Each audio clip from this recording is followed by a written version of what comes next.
ചെങ്കോടു ചേർത്തവൻ, ജീവനായി തീർന്നവൻ, ഉള്ളം പകുത്തവൻ, മാറോടു ചേർത്തവൻ, ചുംബനത്താലേ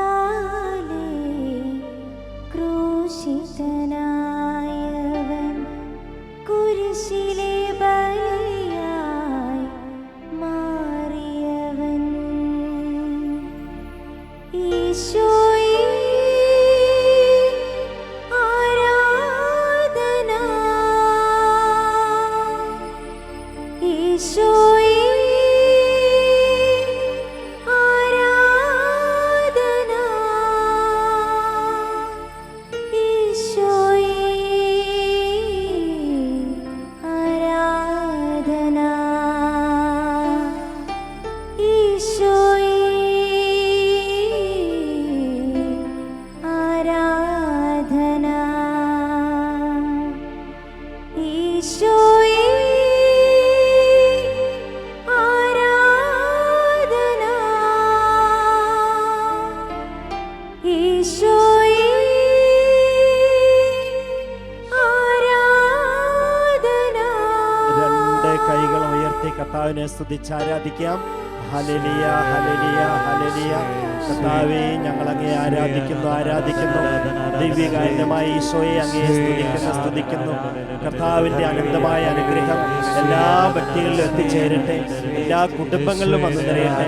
തിരുവോസ്തിരൂപനായി എഴുന്നള്ളി വരുന്ന ഈശോയെ ഞങ്ങൾ അങ്ങയെ അനവരതം ആരാധിക്കുന്നു, അനവരതം സ്തുതിക്കുന്നു. Hallelujah, hallelujah, hallelujah, hallelujah, hallelujah. കർത്താവെ ആരാധിക്കുന്നു. കൈകൾ കൂപ്പി കർത്താവിനെ സ്തുതിച്ച് ആരാധിക്കട്ടെ. ഈശോയേ ആരാധന, ഒന്ന് ചേർന്ന് ആലപിച്ചുകൊണ്ട് ഈശോയേ ആരാധന, കർത്താവിനെ വിളിച്ച് ആരാധിച്ച് ഈശോയേ ആരാധന, പൂർണ്ണമായും സമർപ്പിച്ചുകൊണ്ട് ഈശോയേ ആരാധന.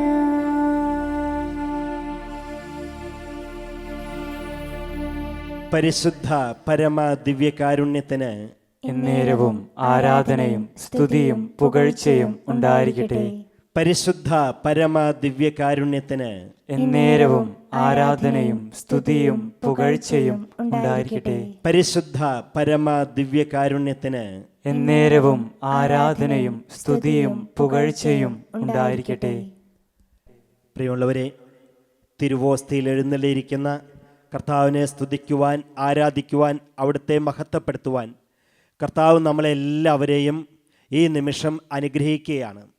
ഇന്ന് സവിശേഷമായ വിധത്തിൽ കർത്താവ് നമുക്ക് നൽകുന്ന ദൈവവചന ഭാഗം വിശുദ്ധ മത്തായിയുടെ സുവിശേഷം 26-ാം അധ്യായം 47 മുതലുള്ള തിരുവചനങ്ങളാണ്. അതിപ്രകാരമാണ്: യേശു സംസാരിച്ചു കൊണ്ടിരിക്കുമ്പോൾ തന്നെ 12 പേരിൽ ഒരുവനായി യൂദാസ് അവിടെ എത്തി. അവനോടുകൂടെ പ്രധാന പുരോഹിതന്മാരുടെയും ജനപ്രമാണികളുടെയും അടുക്കൽ നിന്ന് വാളും വടികളുമായി ഒരു ജനക്കൂട്ടവും വന്നിരുന്നു. ഒറ്റുകാരൻ അവർക്ക് ഈ അടയാളം നൽകിയിരുന്നു: ഞാൻ ആരെ ചുംബിക്കുന്നുവോ അവൻ തന്നെ, അവനെ പിടിച്ചു കൊള്ളുക. അവൻ പെട്ടെന്ന് യേശുവിൻ്റെ അടുത്ത് ചെന്ന് ഗുരോ സ്വസ്തി എന്ന് പറഞ്ഞ് അവനെ ചുംബിച്ചു.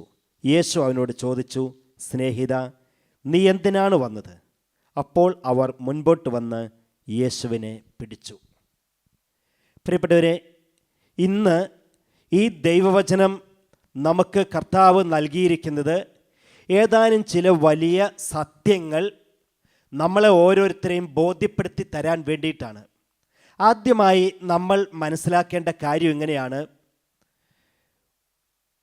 ഉള്ളിൽ പിശാചുള്ള ഒരാളുടെ ജീവിതത്തിലേക്ക് എത്ര നല്ല കാര്യം കിട്ടിയാലും അതൊക്കെ ഏറ്റവും ക്രൂരമായിട്ടുള്ള, ഏറ്റവും മ്ലേച്ഛമായിട്ടുള്ള കാര്യങ്ങൾക്ക് വേണ്ടിയേ അയാൾ ഉപയോഗിക്കുകയുള്ളൂ.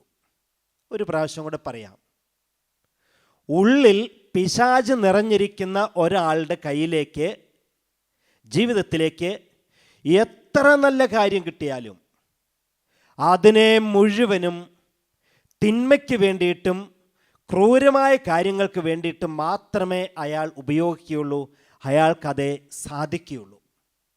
അതിൻ്റെ ഒരു നേർചിത്രമാണ് ഇപ്പോൾ നമ്മൾ വായിച്ചു കേട്ട സുവിശേഷ വചനഭാഗം. ഒന്നാമതായിട്ട് നമ്മളിങ്ങനെ ധ്യാനിക്കുന്നതിൻ്റെ കാരണം ഇതാണ്. ഒന്നാമതായിട്ട് ഈ യൂദാസിന് ഒരു വിളി കിട്ടിയിരുന്നു. കർത്താവീശോ മിശിഹായെ അനുഗമിക്കാനും വചനം പ്രഘോഷിക്കാനും ഈശോയുടെ ശിഷ്യന്മാരിൽ ഒരാളായി തീരുവാനുള്ള സവിശേഷമായ വിളി. എന്നാൽ പ്രിയപ്പെട്ടവരെ, ആ മനുഷ്യനാകട്ടെ വിളിക്കനുസൃതമായ ജീവിതമല്ല നയിച്ചത്, മാത്രമല്ല നേർവിപരീതമായ ജീവിതം നയിച്ചു. എന്തിനാണോ വിളി ലഭിച്ചത് ആ കാര്യം മറന്നിട്ട് കർത്താവിനെ അനുഗമിക്കാനും കർത്താവിൻ്റെ വചനം പ്രഘോഷിക്കാനും കർത്താവിന് പ്രതി മരിക്കാനും അതിനൊക്കെയുള്ള വിളിയാണ് ലഭിച്ചതെന്നുള്ള കാര്യം മറന്നിട്ട് കർത്താവിനെ തള്ളിപ്പറഞ്ഞ് കർത്താവിനെ ഒറ്റുകൊടുത്ത് കർത്താവിനെ കൊല്ലാനായിട്ട് കൂട്ടിക്കൊടുക്കുകയാണ് യൂദാസ്. ഈശോയ്ക്ക് വേണ്ടി മരിക്കേണ്ടവൻ ഈശോയെ മരിക്കാനായിട്ട് ഏൽപ്പിച്ചു കൊടുത്തു.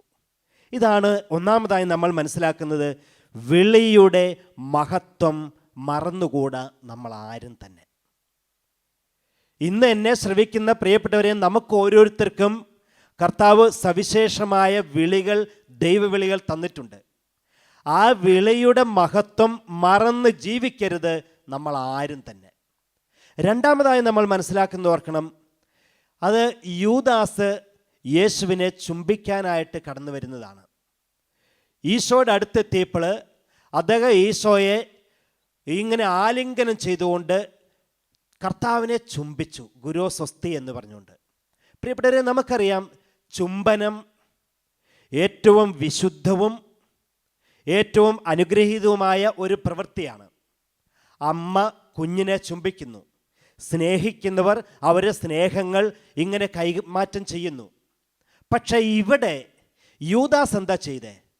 ചുംബനമെന്ന ഈ വിശുദ്ധമായ പ്രവൃത്തിയെ ഏറ്റവും നീചമായ ഒരു കാര്യത്തിന് വേണ്ടിയിട്ട് ഉപയോഗിക്കുന്നു.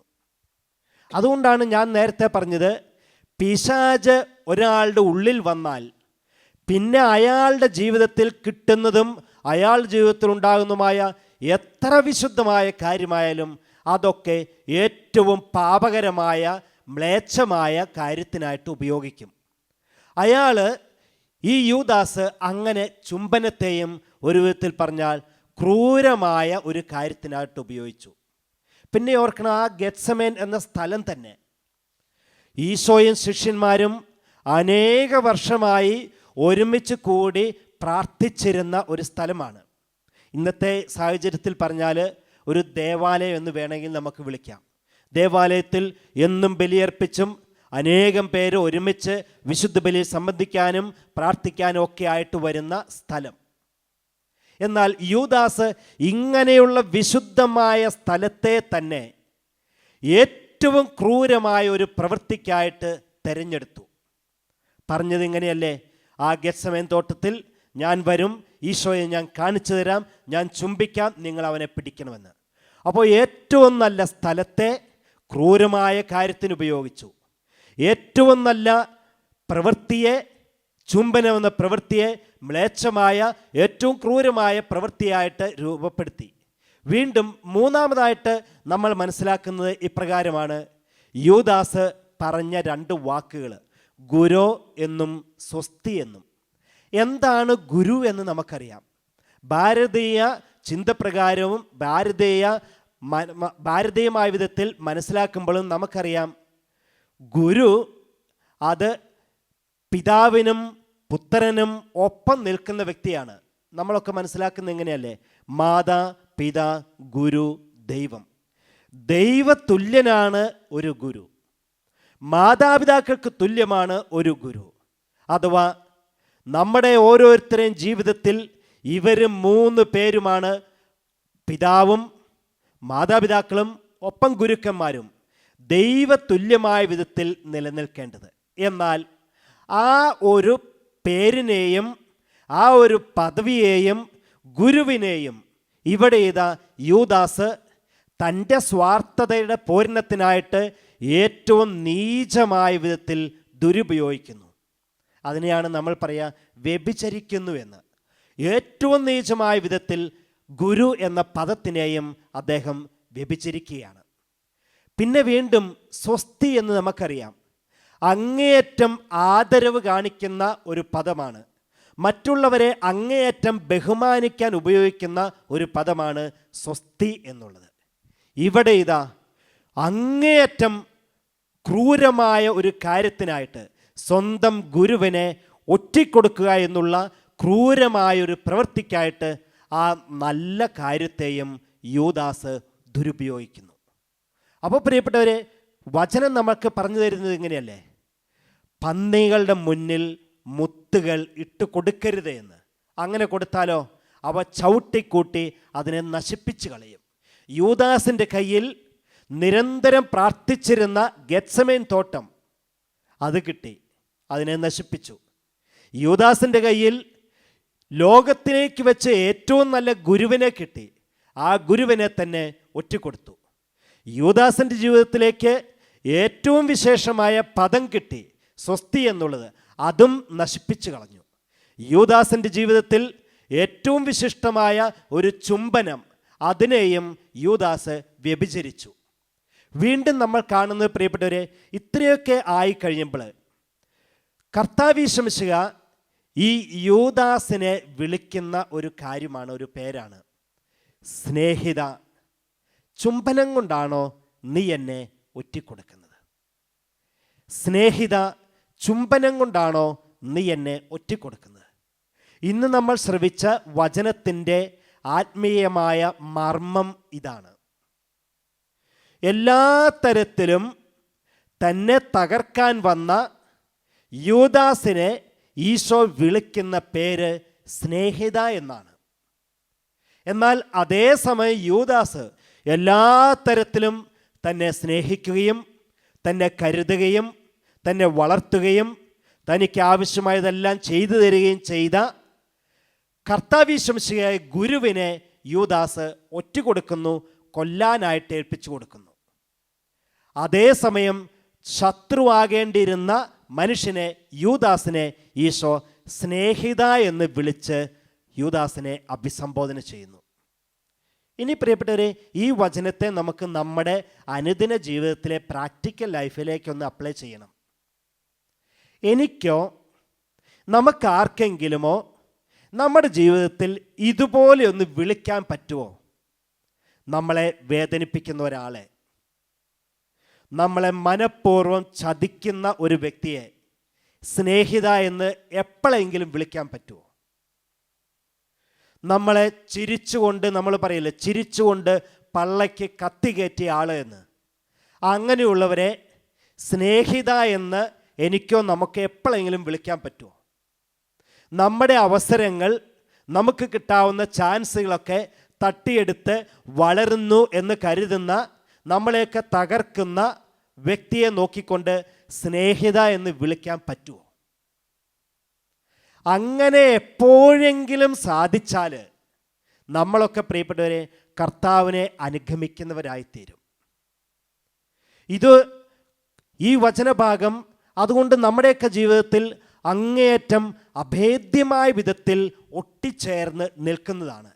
കാരണം നമ്മൾ അനുദിന ജീവിതത്തിൽ അനുഭവിക്കുന്നതാണ് മറ്റുള്ളവരിൽ നിന്ന് കിട്ടുന്ന തിക്താനുഭവങ്ങൾ, ഒറ്റപ്പെടുത്തലുകൾ, ഒറ്റുകൊടുക്കലുകൾ, വേദനിപ്പിക്കലുകൾ, നമുക്ക് അർഹമായ സ്ഥാനങ്ങളോ സ്ഥാനമാനങ്ങളോ സമ്പത്തോ അവസരങ്ങളോ ജോലികളോ ഇതൊക്കെ തട്ടിയെടുത്ത് നമ്മളെ അങ്ങേയറ്റം വിഷമിപ്പിക്കുന്നവർ, ഒത്തിരിയേറെ അങ്ങനത്തെ വേദനിപ്പിക്കുന്ന അനുഭവങ്ങൾ നമുക്കുണ്ട്. നമ്മൾ അങ്ങനെയുള്ള അനുഭവങ്ങളിലൂടെ കടന്നുപോയിട്ടുണ്ട്. ആ സമയത്ത് എൻ്റെ പ്രിയപ്പെട്ടവരെ, നമ്മുടെ മനസ്സിലേക്ക് കടന്നു വരേണ്ട ഒരു വചനമാണ് കർത്താവ് യേശു മിശിഹാ പറഞ്ഞത്, സ്നേഹിത, ചുംബനം കൊണ്ടാണോ നീ എന്നെ ഒറ്റിക്കൊടുക്കുന്നത് എന്ന്. ഇനി പ്രിയപ്പെട്ടവരെ, നമ്മൾ മനസ്സിലാക്കേണ്ട ഒരു കാര്യം കൂടെ ഇതിലുണ്ട്. എന്തിനു വേണ്ടിയിട്ടാണ് യൂദാസ് ഈശോയെ ഒറ്റിക്കൊടുത്തതെന്ന് ഇങ്ങനെ പറഞ്ഞുകൊണ്ട്, എന്തിനു വേണ്ടിയിട്ടാണ് യൂദാസ് ഈശോയെ ഒറ്റിക്കൊടുത്തത്? ഒരൊറ്റ കാരണത്തിന് വേണ്ടിയിട്ടാണ്. തൻ്റെ സ്വാർത്ഥപരമായ ആഗ്രഹങ്ങൾ നിറവേറ്റുന്നതിന് വേണ്ടിയിട്ട്. സാധാരണ ആവശ്യവും മറ്റെല്ലാ കാര്യങ്ങളും നിറവേറ്റാനുള്ള പണം കർത്താവ് യേശു മിശിഹാ യൂദാസിനെ ഏൽപ്പിച്ചിട്ടുണ്ടായിരുന്നു, അവരുടെ ജീവിതത്തിൽ ആവശ്യമാണത് എല്ലാം കിട്ടാനായിട്ട്. പക്ഷേ യൂദാസിൻ്റെ വ്യക്തിപരമായ ജീവിതത്തിലെ ചില വഴിവിട്ട കാര്യങ്ങൾ നേടാനും സ്വാർത്ഥതയുടെ പൂരണത്തിനുമായിട്ട് തികയാത്ത പണം ഉണ്ടാക്കാൻ വേണ്ടിയിട്ട് യൂദാസ് ഗുരുവിനെ ഒറ്റിക്കൊടുത്തു. ഒരൊറ്റ വാക്കിൽ പറഞ്ഞാൽ ഇങ്ങനെയാണ്: പണത്തോടുള്ള അതിയായ ആർത്തി യൂദാസിനെ കൊണ്ടുചെന്നെത്തിച്ചത് സ്വന്തം ഗുരുവിനെ പോലും ഒറ്റുകൊടുക്കുന്നതിലാണ്. അതായത് നമ്മുടെയൊക്കെ ജീവിതത്തിൽ ഏറ്റവും പ്രധാനപ്പെട്ട കാര്യം പോലും, അത് ചിലപ്പോൾ വ്യക്തിയാകാം, വസ്തുക്കളാകാം, സ്ഥാപനങ്ങളാകാം, ഏറ്റവും പ്രധാനപ്പെട്ടതിനെ പോലും ചില സമയത്ത് ചിലർ വേണ്ടെന്ന് വെക്കുന്നു, ഒറ്റുകൊടുക്കുന്നു. സ്വാർത്ഥപരമായ ചില കാര്യങ്ങൾ നിർവഹിക്കാൻ വേണ്ടിയിട്ട്, പണത്തിന് വേണ്ടിയിട്ട്. പ്രിയപ്പെട്ടവരെ, അതുകൊണ്ട് ഇന്നത്തെ വചനം കർത്താവ് നമുക്ക് ശക്തമായ വിധത്തിൽ തരുന്നത് ഇതിനു വേണ്ടിയിട്ടാണ്. ഒന്നാമതായി, നമ്മളാരും നമ്മുടെ വിളി മറന്ന് പ്രവർത്തിക്കരുത്. രണ്ടാമതായി, നമ്മുടെ ജീവിതത്തിൽ കർത്താവ് നമുക്ക് നൽകുന്ന വിശുദ്ധമായ സ്ഥലങ്ങളുണ്ട്, വിശുദ്ധമായ വാക്കുകളുണ്ട്, വിശുദ്ധമായ സൗഹൃദങ്ങളുണ്ട്, വിശുദ്ധമായ പ്രവൃത്തികളുണ്ട്. ഇതിനെ ഒന്നും ദുരുപയോഗിക്കരുത്, വ്യഭിചരിച്ച് പാപം ചെയ്ത് നശിപ്പിച്ച് കളയരുത്. മൂന്നാമതായി, നമ്മൾ ഓരോരുത്തരും കർത്താവ് യേശു മിശിഹായെ പോലെ നമ്മളെ വേദനിപ്പിക്കുന്നവരെ സ്നേഹിത എന്ന് വിളിച്ചുകൊണ്ട് സ്വന്തമാക്കാൻ, സ്വീകരിക്കാനായിട്ട് നമുക്കൊക്കെ സാധിക്കണം. പ്രിയപ്പെട്ടവരെ, അവസാനത്തേത് കാര്യം ഇങ്ങനെയാണ്: നമ്മൾ സ്വാർത്ഥതയ്ക്ക് വേണ്ടി അമൂല്യങ്ങളായ ജീവിതത്തിലെ പ്രധാനപ്പെട്ട കാര്യങ്ങളെ നശിപ്പിച്ച് കളയരുത്. ഈ അനുഗ്രഹീതമായ ദിവസത്തിൽ, ഈ നിമിഷങ്ങളിൽ ദിവ്യകാരുണ്യമായ കർത്താവിനോട് തന്നെ നമുക്ക് പ്രാർത്ഥിക്കണം. എൻ്റെ കർത്താവേ, ഞങ്ങളെ ഓരോരുത്തരെയും ഈ വചനത്തിൽ അങ്ങ് ഞങ്ങൾക്ക് പറഞ്ഞു തരുന്നതുപോലെ ദിവ്യകാരുണ്യമായ ഈശോയെ ആരാധിക്കുവാനും സ്തുതിക്കുവാനും മഹത്വപ്പെടുത്തുവാനും ഞങ്ങളെയൊക്കെ അനുഗ്രഹിച്ച്, അങ്ങനെ കർത്താവെ അങ്ങയെ സ്വന്തമാക്കി തീർക്കുവാൻ ഞങ്ങളെ പഠിപ്പിക്കണമേ എന്ന് പ്രാർത്ഥിച്ചുകൊണ്ട്, പ്രിയമുള്ളവരെ, നമുക്കിപ്പോൾ എഴുന്നേറ്റ് നിന്ന് രണ്ട് കൈകളും തുറന്നു പിടിച്ച് കർത്താവിനെ ഒന്ന് സ്തുതിച്ച് പ്രാർത്ഥിക്കാം. ഇപ്പോൾ നമ്മൾ എവിടെയായിരുന്നാലും, ഒരുപക്ഷെ വാഹനങ്ങളിലായിരിക്കാം, ചിലപ്പോൾ നമ്മുടെ വീടുകളിലായിരിക്കാം, ചിലപ്പോൾ പ്രാർത്ഥനാ മുറിയിലായിരിക്കും, ചിലപ്പോൾ മറ്റേതെങ്കിലും സ്ഥലത്തോ സാഹചര്യങ്ങളിലായിരിക്കും ഈ വചനം ശ്രവിച്ചുകൊണ്ടിരിക്കുന്ന ഓരോരുത്തരും ഈ നിമിഷം എഴുന്നേറ്റ് നിന്ന് എല്ലാവരും കർത്താവിനെ ഒന്ന് സ്തുതിച്ച് പ്രാർത്ഥിച്ച്, കൈകൾ രണ്ട് വ്യാജനാരൂപത്തിൽ തുറന്നു പിടിച്ച് ഒന്ന് സ്തുതിച്ച് പ്രാർത്ഥിക്കാം. മക്കളെ, എല്ലാവരും കർത്താവിനെ സ്തുതിക്കട്ടെ. Hallelujah, hallelujah, hallelujah. കർത്താവേ, ദിവ്യകാരുണ്യമായ ഈശോയെ അങ്ങേ ഞങ്ങൾ സ്തുതിച്ചാരാധിക്കുന്നു. തിരുവോസ്തരൂപനായ ഈശോയെ അങ്ങേ ഞങ്ങൾ മഹത്വപ്പെടുത്തട്ടെ. Hallelujah, hallelujah, hallelujah. കർത്താവേ, ഇതാ ഞങ്ങൾ ഓരോരുത്തരും അങ്ങയുടെ തിരുസന്നിധിയിലേക്ക് കടന്നു വരുന്നു. ഞങ്ങൾ ഓരോരുത്തരും അങ്ങേ വിളിച്ച് സ്തുതിച്ച് പ്രാർത്ഥിക്കുന്നു.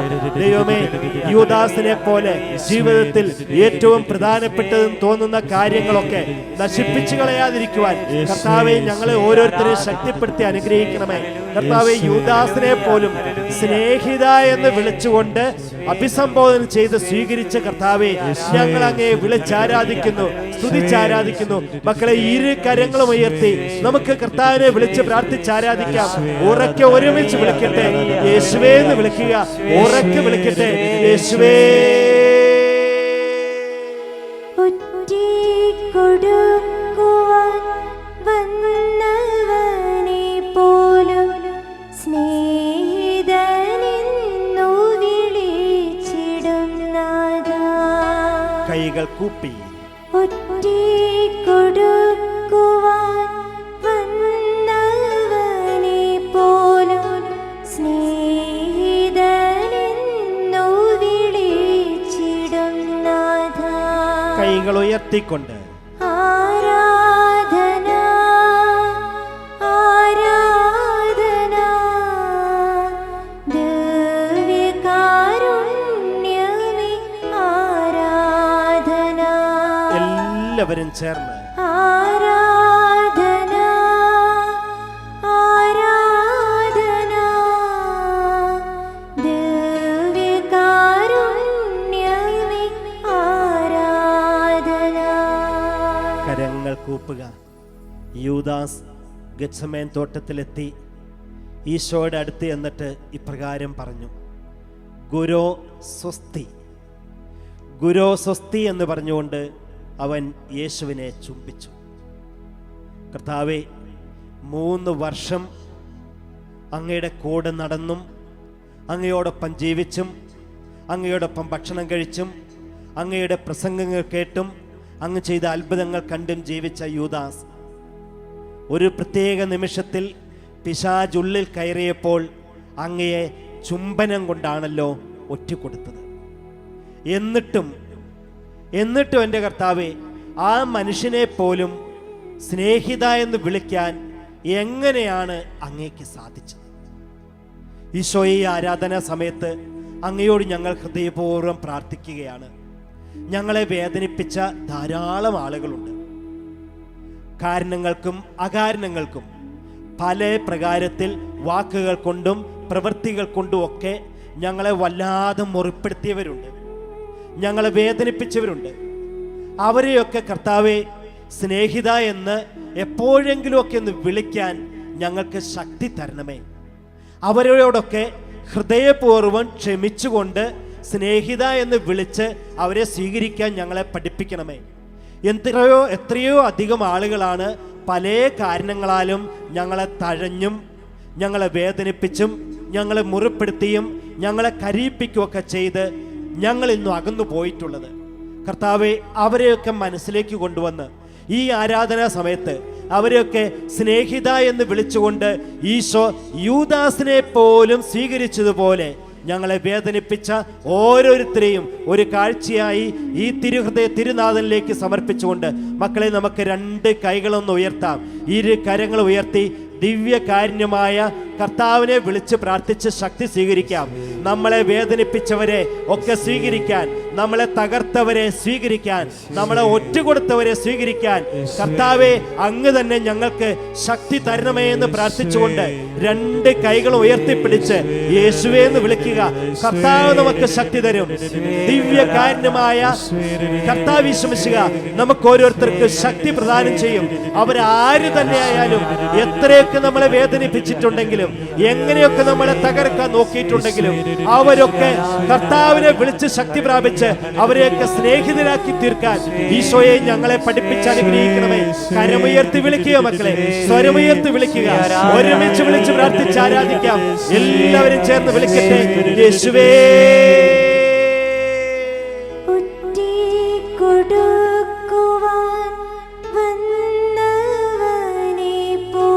കൈകൾ കൂപ്പിക്കൊണ്ട്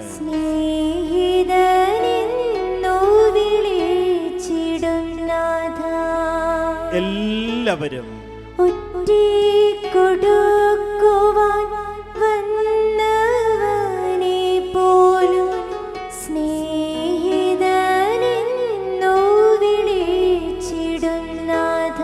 കൈകൾ ഉയർത്തി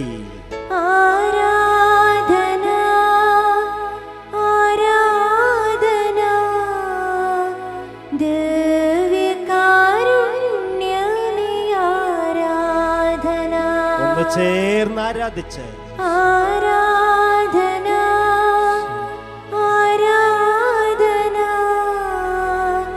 ദിവ്യകാരുണ്യമേ ആരാധന. മുട്ടുകൾ കുത്തിക്കൊണ്ട് ദിവ്യകാരുണ്യമേ ആരാധന. 2 കരങ്ങൾ നമുക്ക് യാചനാരൂപത്തിൽ തുറന്നു പിടിച്ച് കർത്താവിനെ സ്തുതിച്ച് പ്രാർത്ഥിച്ച് ആരാധിക്കാം മക്കളെ. കർത്താവിനെ വിളിച്ച് സ്തുതിച്ച് പ്രാർത്ഥിക്കുക.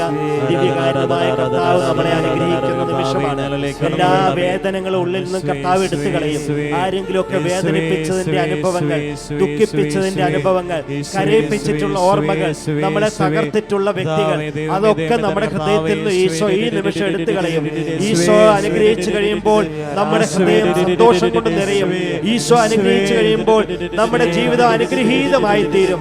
എല്ലാ സങ്കടങ്ങളും മാറ്റിക്കളഞ്ഞ് വേദനിപ്പിച്ചവരോടൊക്കെ ക്ഷമിച്ച് അവരെയൊക്കെ സ്നേഹിതരാക്കി തീർക്കാൻ ഈശോ നമ്മളെ സഹായിക്കും. അവിടുത്തെ ആശീർവാദം സ്വീകരിക്കാം.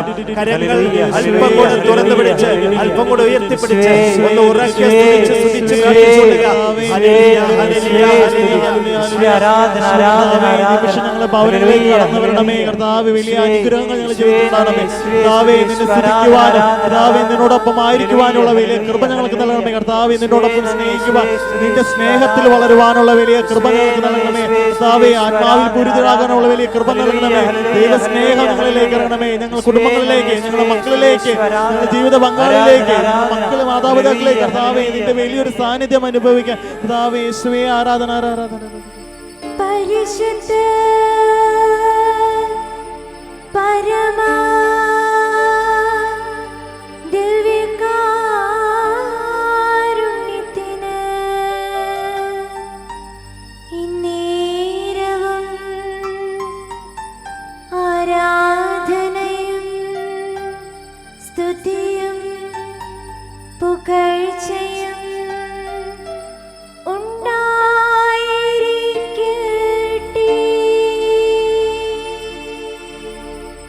മകനേ മകനേ നീ മാന്യനായിടുവാ. മകളേ മകളേ നീ മാന്യയായിടുവാ. കാൽവരിയിൽ നിനക്കായി പിടഞ്ഞിടുന്നു. കാൽക്കരങ്ങൾ നിനക്കായി തുളയ്ക്കപ്പെട്ടു. മകനേ നീ നോക്കുക, നിനക്കായി തകർന്നിടുന്നു. മകളേ